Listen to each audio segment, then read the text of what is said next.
My name is Tom Bruno. I'm a senior account manager for Oma Formworks. We're here at 28-90 Review Ave in lovely downtown Long Island City, New York.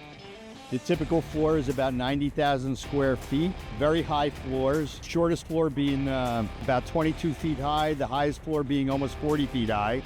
So we're using a combination of mega frame scaffolding for the deck and EncoFlex under some massive beams that they have going from one side to the other.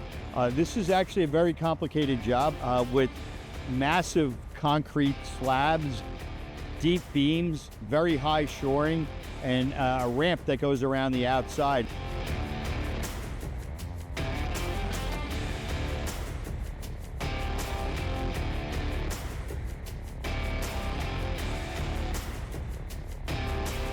We're having no issues at all.